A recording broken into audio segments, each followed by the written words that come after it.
खुलुमबाय। आंनि गोसो गोरबोनिफ्राय जोंनि बर' हारिनि बयखौबो खुलुमनाय जासिहरबाय। आंनि हौवाया मास मोनसेयानो जाबाय दिनै थांनाय 11 तारिख आगष्टनि 11 तारिखआव न'निफ्राय मनिपुर जायगायाव गारि सालायनो होननानै ओंखारलांदोंमोन। दिनैसिमबो खबर गैया। मा जाखो मा माखो फनबो हरा खबरबो लाया।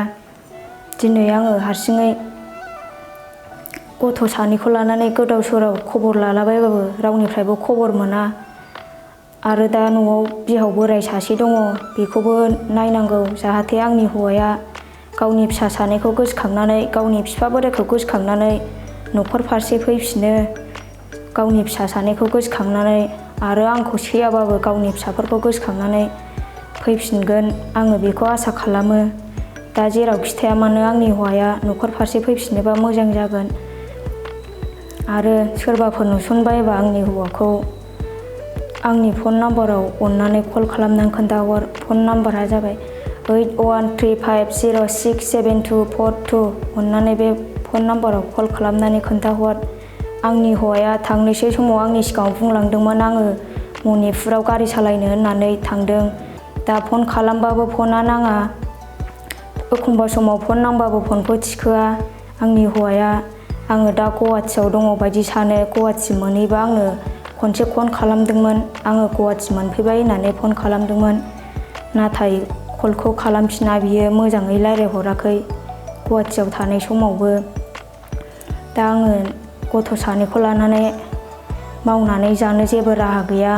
न'खरावबो गैखाया आरो बिहाव बोराइ सासे दङ। अननानै सोरबाफोर नुसनबायबा आंनि हौवाखौ कल खालामनानै खोन्थाहरबानो जाबाय। आंनि मुङा रिता बसुमतारी। आंनि गामिया सेरफांगुरि थानानि सिङाव थानाय रामफलबिल गामिनि उत्तर रामफलबिलानो गोलैयो आंनि गामियाबो। आंनि हौवानि मुङाबो सनजित बसुमतारी। आंनि हौवाखौ जेरावखि नुवा मानो अननानै सोरबाफोर नुयोबा हमनानै दोन बा कल खालामनानै खोन्थाहर। आंहा दा न'खराव गथ' सानैखौ लानानै आरो बिहाव बोराइखौ लानानै खस्थ' जारलायाव गोलैनानै दङ।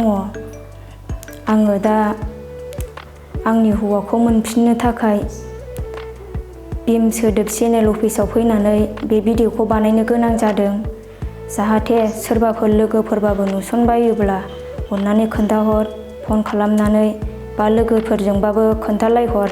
आंनो आंनिसिम खिन्थानो थिनहर अननानै। आङो आंनि हौवानि फट'खौ होगोन। बयनिसिमबो आंनि गोसो गोथारनिफ्राय गोजोननाय थाबाय। बयखौबो खावलायबाय भिडिअखौ नायनानै बयनिसिमबो शेयार खालामगोन होननानै मिजिंथिबाय।